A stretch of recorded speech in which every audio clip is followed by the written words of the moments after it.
హత్యా రాజకీయాలు సద్దుమణిగాయి అనుకుంటున్న సమయంలో పల్నాడు ప్రాంతంలో అకస్మాత్తుగా జరిగిన జంట హత్యలు ఒక్కసారిగా సంచలనం సృష్టించింది. టీడీపీ పార్టీలో ఆధిపత్యం కోసమే హత్యలు జరిగాయని వైసీపీ అంటుంటే, వైసీపీ కుట్రలో భాగంగా తమ నాయకులు హత్యకు గురయ్యారని టీడీపీ నాయకులు ఆరోపిస్తున్నారు.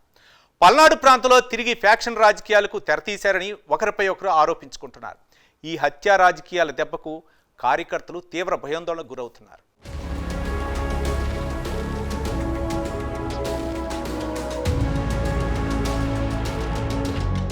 పల్నాడు జిల్లా మాచర్ల నియోజకవర్గం వెల్దుర్తి మండలం గుండ్లపాడుకు చెందిన ఇద్దరు టీడీపీ కార్యకర్తల హత్య కలకలం రేపింది. తెలంగాణలో జరిగిన ఓ శుభకార్యానికి బైక్పై వెళ్లి వస్తున్న జీవిశెట్టి వెంకటేశ్వర్లు అలియాస్ ముద్దయ్య, జీవిశెట్టి కోటేశ్వరరావును ప్రత్యర్థులు కారుతో గుద్ది చంపేశారు. వీరిద్దరూ టీడీపీకి చెందిన కార్యకర్తలు కావడంతో రాజకీయ దుమారం రేగింది. వారి హత్యకు వైసీపీ మాజీ ఎమ్మెల్యే పిన్నెల్లి రామకృష్ణారెడ్డి, అతని తమ్ముడు వెంకట్రామిరెడ్డి కారణమని టీడీపీ ఎమ్మెల్యే జూలకంటి బ్రహ్మారెడ్డి ఆరోపించారు.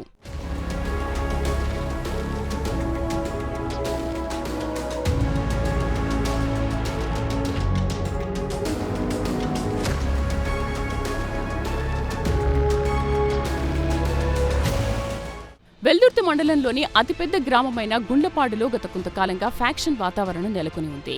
ఏడాదిన్నర క్రితం గ్రామానికి చెందిన టీడీపీ నేత తోట చంద్రయ్యను వైసీపీకి చెందిన చింతా శివరామయ్య, అతని అనుచరులు అత్యంత దారుణంగా పీక కోసి హత్య చేశారు.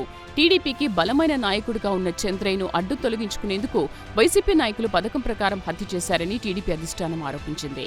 చంద్రయ్య హత్యపై టీడీపీ పెద్ద ఎత్తున ఆందోళనలు చేసింది. చంద్రబాబు స్వయంగా చంద్రయ్య అంత్యక్రియలో పాల్గొని చంద్రయ్య పాడమోశారు. వైసీపీ నేత పిన్నెల్లి రామకృష్ణారెడ్డి హత్యా రాజకీయాలను ప్రోత్సహిస్తున్నారని ఆరోపించారు చంద్రబాబు నాయుడు. చంద్రయ్య హత్య తర్వాత గ్రామంలో ఎటువంటి గొడవలు జరగకుండా పోలీసులు పటిష్ట చర్యలు చేపట్టారు.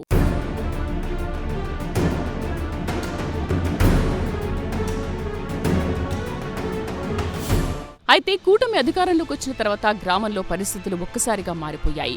వైసీపీ నేతల హడావిడి తగ్గిపోయింది. అదే సమయంలో గ్రామంలో టీడీపీలో రెండు వర్గాలు ఏర్పడ్డాయి. ఒక వర్గానికి జీవిశెట్టి వెంకటేశ్వర్లు నాయకత్వం వహిస్తుండగా మరొక వర్గానికి తోట వెంకటరామయ్య నాయకుడిగా ఉన్నారు. గతంలో వైసీపీలో ఉన్న ఉప్పుతోళ్ల శ్రీను తదితర నేతలు తోట వెంకటరామయ్య ఆధ్వర్యంలో టీడీపీలో చేరారు.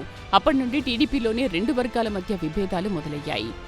వైసీపీ నేతలు టీడీపీలో చేరటాన్ని జీవిశెట్టి వెంకటేశ్వర్ల వర్గం వ్యతిరేకించింది. అంతేకాకుండా గత నెలలో ఎమ్మెల్యే జూలకంటి బ్రహ్మారెడ్డి పుట్టినరోజు సందర్భంగా శ్రీను, జీవిశెట్టి వెంకటేశ్వర్ల వర్గం ఉండే ప్రాంతంలో ఫ్లెక్సీలు ఏర్పాటు చేశారు. దీంతో వెంకటేశ్వర్ల వర్గం ఆగ్రహం వ్యక్తం చేస్తూ శ్రీనుపై దాడి చేసి కాళ్లు విరగొట్టారు. వైసీపీలో నేతలు టీడీపీలో చేరి తమ ముందే టీడీపీ ఫ్లెక్సీలు ఏర్పాటు చేయడాన్ని వెంకటేశ్వర్ల వర్గం జీర్ణించుకోలేకపోయింది. అయితే గ్రామంలో ఉద్రిక్త పరిస్థితులు తలెత్తడంతో పోలీసులు అప్రమత్తమయ్యారు. ఈ నెల 21వ తేదీన పల్నాడు ఎస్పీ శ్రీనివాసరావు గ్రామంలో పల్లెనిద్ర కార్యక్రమం నిర్వహించి గొడవలు లేకుండా అంతా కలిసిమెలిసి ఉండాలని సూచించారు. ఎస్పీ శ్రీనివాసరావు పల్లెనిద్ర కార్యక్రమం నిర్వహించిన 4 రోజుల తర్వాత తోట వెంకటరామయ్య వర్గం వెంకటేశ్వర్లు, కోటేశ్వరరావులను మట్టుబెట్టింది. దీంతో ఈ హత్యల వెనుక వైసీపీ నేతల హస్తం ఉందని టీడీపీ నేతలు ఆరోపిస్తున్నారు.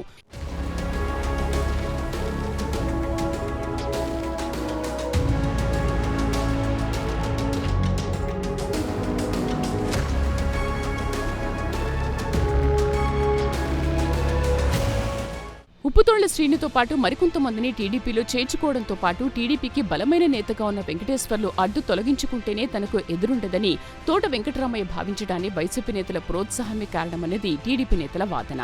జంట హత్యల నేపథ్యంలో మాజీ ఎమ్మెల్యే పిన్నెల్లితో పాటు అతని సోదరుడిపై వెల్దుర్తి పోలీసులు కేసు నమోదు చేశారు. అయితే టీడీపీలో రెండు వర్గాల మధ్య ఆధిపత్య పోరుతోనే జంట హత్యలు జరిగాయని, ఆ హత్యలతో తమకేం సంబంధమని వైసీపీ నేతలు ప్రశ్నిస్తున్నారు.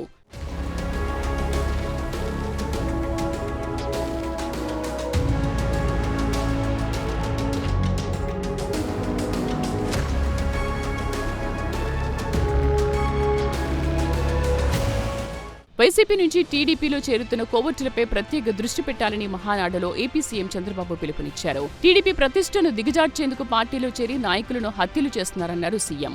వారం రోజుల క్రితం పల్నాడు జిల్లాలో జరిగిన జంట హత్యలను బేస్ చేసుకునే చంద్రబాబు ఈ వ్యాఖ్యలు చేశారని పార్టీ నేతలు పేర్కొంటున్నారు.